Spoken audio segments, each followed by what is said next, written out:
కేవలం ఒక అంతర్జాతీయ స్థాయి డెవలప్ చేయడం కోసం అంటూ అడిషనల్ కన్సెషన్స్ ఇచ్చి అది అమ్ముడుపోవడానికి అవసరమైన అన్ని రకాల ఇవి కూడా అక్కడ క్రియేట్ చేసి ఆ తర్వాత వాళ్ళని అమ్మిన తర్వాతే లేదా వాళ్ళ డెవలప్ అయిన తర్వాత మిగిలినవని పెట్టే క్రైటీరియా ఇది ఎక్కడన్నా ఉంటుంది ఆ ప్రపంచంలో. మనకి ఇక్కడ అమరావతి అనబడే ఈ భ్రమరావతిలో లేదా వర్చువల్ దీన్ని క్రియేట్ చేసి 1,00,000 కోట్లు మింగేయడానికి చంద్రబాబు నాయుడు గారు వేసిన స్కామ్లో పార్ట్గా మాత్రమే జరుగుతుంది. సో 2004లో 3-4లో ఏం చేశారో 2014లో వచ్చిన తర్వాత అంటే 10 ఏళ్ల తర్వాత ఆయన విశ్వరూపం, ఆయన ఆలోచనలు, ఆయన వికృతమైన దోపిడీ ధోరణి కానీ మనస్తత్వం కానీ అది ఏ రకంగా చూపించారనేది అక్కడ కనపడుతుంది. అలాంటిదే చిన్నది టిప్పు మనమందరం ఈ మధ్యనే దేనివల్ల అయితే ఈయన అరెస్ట్ అయ్యి జైలు పాలై 60 రోజులు అక్కడికి వెళ్ళాడు చంద్రబాబు నాయుడు గారు. సీమెన్స్ స్కిల్ స్కామ్గా పేరు వచ్చింది ఈ మధ్య. సీమెన్స్ది కుంభకోణం, సీమెన్స్ పేరుతో కుంభకోణం, అది కూడా మీ అందరికీ తెలుసు. 300 కోట్ల పైగా ఎట్లా లాక్కోవాలా, ప్రజల సొమ్ము మింగేయాలనుకుని దాన్ని 10% చేసి దానికి 90% అంటే 3,000 కోట్లు సీమెన్స్ ఇస్తుందని అక్కడి నుంచి 2 దొంగలు వస్తే అసలు వాళ్ళు ఎట్లా ఇస్తారు, ఏమి ఇస్తారు, ఆ 3,000 కోట్లు గ్రాంట్ ఇన్ ఎయిడ్ కదా. గ్రాంట్ ఇన్ ఎయిడ్ అంటే పెడితేనే మనం పెట్టాల్సింది, వాళ్ళు ఎంత పెడితే మనం అంత రిలీజ్ చేయాలి కదా. కాకుండా దానికి బదులుగా ఈ 10% అని ఏది ఉన్నారో అదే 100% నేరుగా రిలీజ్ చేయడం.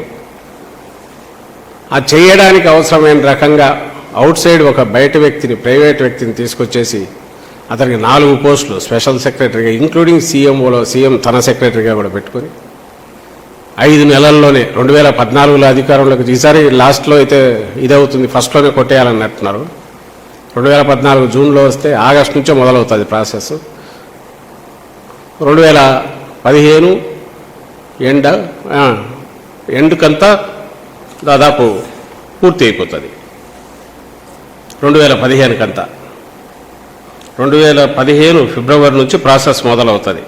క్యాబినెట్ అప్రూవల్ డిసెంబర్ 2015 నుంచి మార్చి 2017 మధ్య 371 కోట్లు ట్యాక్సులు కూడా ఎక్స్క్లూజివ్ ఆఫ్ ట్యాక్సెస్ అన్నారు కాబట్టి 330 కోట్లు నేరుగా ఒక షెల్ కంపెనీలోకి వెళ్ళి అక్కడి నుంచి వెళ్తుంది.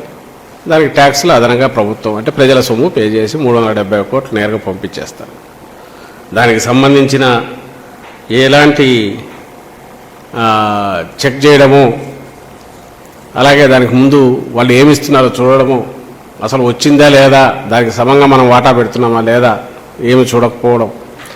అసలు క్యాబినెట్లో జరిగే డిస్కషన్ ఒకటి జరుగుతుంది, జీవో ఒకటి ఇష్యూ అవుతుంది, సంబంధం లేనిది ట్రైపార్టైట్ అగ్రిమెంట్ అని ఇంకోటి చేసుకుంటారు. అంత మొత్తం కూడా శ్యామ్, పేరు మాత్రం సీమెన్స్తో ఒప్పందం. అంతా చేసి సర్వీస్ ట్యాక్స్ వాళ్ళు ఎగ్గొట్టి ఎవరో దానికోసం క్రెడిట్ క్లెయిమ్ చేసినప్పుడు జిఎస్టీ మూవ్ అయితే తీగలాగితే మొత్తం పోయి సీమెన్స్ వరకు పోతే అక్కడ చెక్ చేస్తే దాని ద్వారా సీమెన్స్ తెలిస్తే అది ఇక్కడికి కూడా తెలిసినా కూడా ఎవరికి ఇమ్మని లేదు. పైగా ఉన్న రికార్డులన్నీ తగలబెట్టేసి ఏమీ అవైలబుల్ లేకుండా చేసిన ఘనుడు.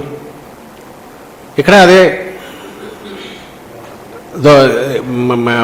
ఇది మోడస్ ఆపరేండి ఏంటి, ఓ పెద్ద కంపెనీ పేరు, దాని పేరు మీద చెప్పేయడం, హడావుడిగా అగ్రిమెంట్ చేసేయడం, వచ్చిందంతా మొత్తం ఏదో 100 రూపాయల్లో 10 రూపాయలు తీసుకోవడం కాదు, 100 మీద మళ్ళీ ట్యాక్స్ కూడా ప్రజలదే కట్టేసి తోసేయడం. ఇది ఈ స్కామ్లోనూ కనపడేది. ఆ రోజు 20 ఏళ్ల క్రితం జరిగింది అదే, ప్రజలు మర్చిపోయినారు.